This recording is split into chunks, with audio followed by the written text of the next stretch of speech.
Bonjour à tous, c'est Trading avec vous. Donc je vais revenir sur le token, la crypto Reserve Ring, ok? RSR face à l'USDT. Donc là, l'analyse technique et graphique, ça, il n'y a pas de souci. Je maîtrise, je vais vous expliquer ça, il n'y a aucun problème. Le souci, bien sûr, sur ce token-là, donc je vais vous alerter un petit peu, d'accord? Donc au niveau fondamental, ça donne quoi? Déjà, au niveau ici du ranking 247. RSR, ça c'est son prix. On est d'accord? Ici, c'est le nombre de jetons. D'accord? Là, on est en millions, 100 milliards de jetons. En circulation, il n'y a que 17 milliards. Donc, on va dire 17% qui sont en circulation. Donc, déjà, on doit faire très attention sur ça. D'accord? Ensuite, on est sur le réseau Ethereum. On n'oublie pas, il n'est pas sur un autre réseau, il est sur le réseau Ethereum. Donc, il fonctionne sur le réseau Ethereum. Si il y a un problème sur Ethereum, voire un crash d'Ethereum, il va bien sûr être très impacté. Ça, c'est pour information. Ensuite, c'est quoi le protocole? Donc, le protocole, vous allez sur le site, le protocole, c'est quoi? D'accord? C'est principalement développer des stablecoins. D'accord? C'est développer des stablecoins décentralisés. OK? Pour moi, fondamentalement, développer des stablecoins pour dépenser dans la vie de tous les jours. Donc, c'est ça le but, c'est ça leur protocole principal. D'accord? Et leur jeton RSR est un jeton de gouvernance. OK? Donc, au niveau fondamental, il faut bien regarder, il faut bien lire le white paper. OK? Vous avez le media.com ici. Vous pouvez aller sur le media.com, vous renseigner sur le projet. Mais personnellement, je holderai pas longtemps ce token. Ça, c'est mon point de vue à moi personnellement. Si je le trade, je prends l'argent, je sors. D'accord? Je reste pas longtemps dessus. Ok? Voilà, ça c'est mon point de vue à moi personnellement. Également, ici, le nombre de jetons. Donc, si on rajoute la supply, le prix ici se crash. Donc, faites attention à soi. N'oubliez pas, son développement, son fondamental, c'est quoi? C'est création de stablecoin.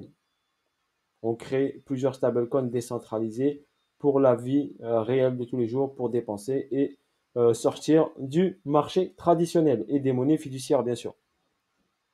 Donc, renseignez-vous sur le fondamental. En ce qui concerne le technique, bon, il y a petits spots techniques, il y en a, hein. Donc là, qu'est-ce qu'on constate ici? On constate une zone de neutralité ici, une hausse, un retracement, une hausse, un retracement. Et on est revenu ici pratiquement au point de départ. Je vais passer en logarithmique pour mieux voir le graphique. Donc le graphique, ça donne quoi? Ici, j'ai une hausse, j'ai un retracement. OK, ici, c'est mars 2021, Covid. OK, on a marqué 6 points bas. À partir de mars 2020, on a eu cette hausse ici en 1, 2, 3, 4 et 5.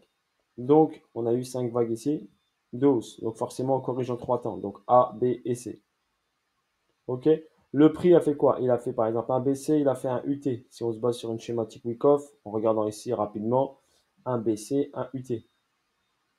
Ou bien on fait BC, UT, UTAD. Et après, on a une descente. OK? Voilà juste techniquement ce qu'il en est. La zone ici, donc le prix revenu sur cette zone ici, de mars 2021, de mars 2020, excusez-moi.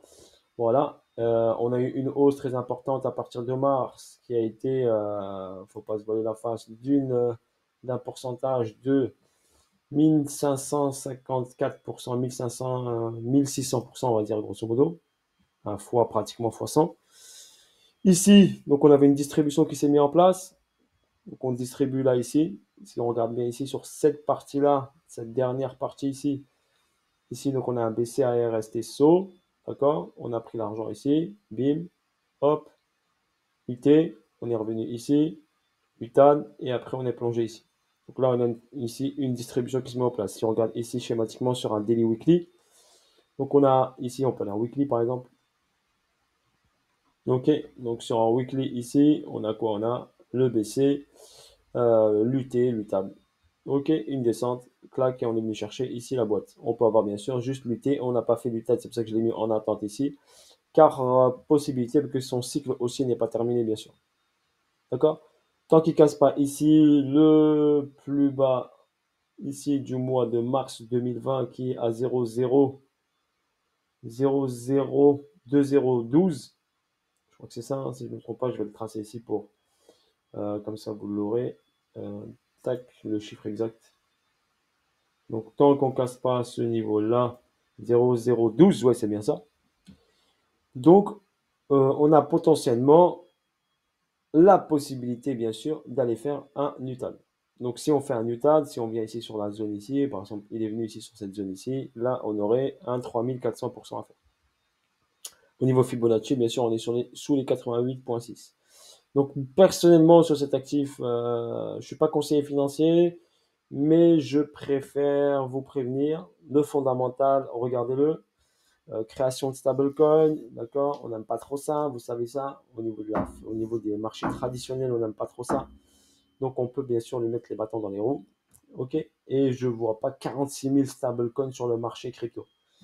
Leur but principal est les stablecoins. Donc, et le RSR est un token de gouvernance.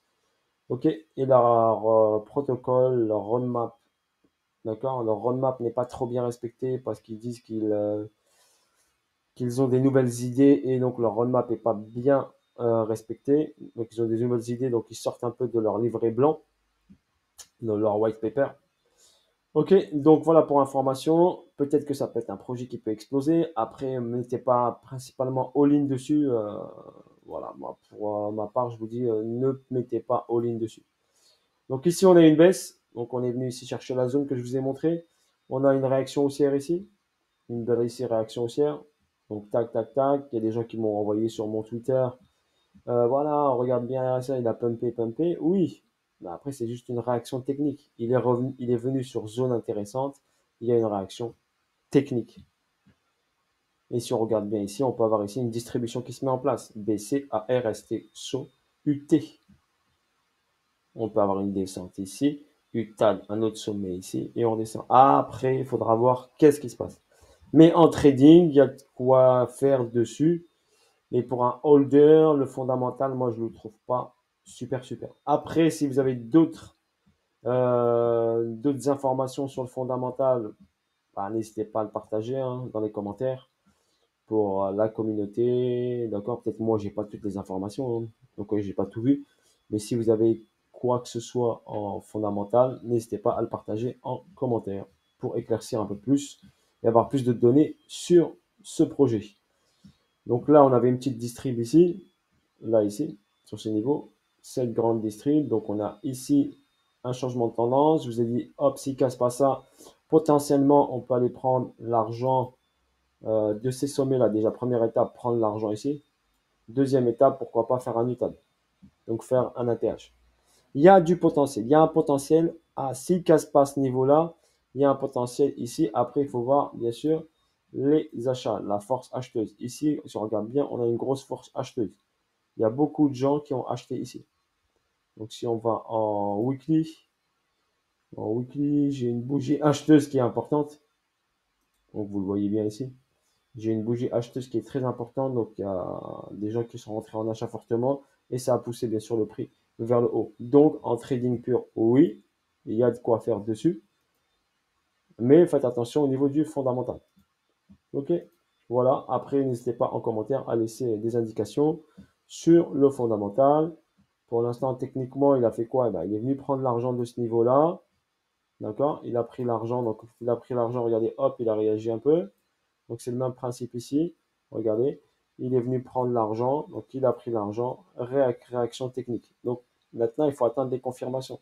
Ça ne veut pas dire qu'il va repartir tout de suite. C'est juste des réactions techniques par rapport à des prises de liquidité. N'oubliez pas ça. Prise de liquidité. D'accord? On a pris de l'argent, forcément il y a une réaction. On a pris de l'argent, forcément il y a une réaction. C'est comme ici, regardez. Ici, on prend l'argent, on réagit. Pareil, ici, on prend l'argent, on réagit. Ici, on prend l'argent, on fait la petite purge. Ici, par contre, c'était l'UTAD, c'était la petite purge. Et derrière, on corrige. D'accord? Donc voilà, grosso modo, je vous explique grosso modo comment ça fonctionne les marchés financiers, comment ça fonctionne un mouvement d'un prix, c'est en fonction de l'offre et de la demande. Donc là, le prix est intéressant, donc il a été acheté fortement. Ok, c'est pour ça que je suis revenu sur le volume. Donc il a acheté fortement, donc forcément il a pump. Regardez ici, grosse bougie acheteuse, grosse bougie acheteuse, grosse bougie acheteuse. Donc le prix a été acheté fortement, donc forcément il est monté. Donc, c'est en fonction de l'offre et la demande. D'accord? Si on regarde bien sûr notre discount et notre premium, et ben le 50%, il est ici. Donc, forcément, on est en full discount. Ok? Excusez-moi pour le brouillon, mais c'est bien pour expliquer.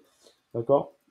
J'espère que ça ne vous dérange pas quand je trace sur les graphiques et peut-être ça va vous aider à comprendre comment analyser un graphique et comment avoir une vision graphique.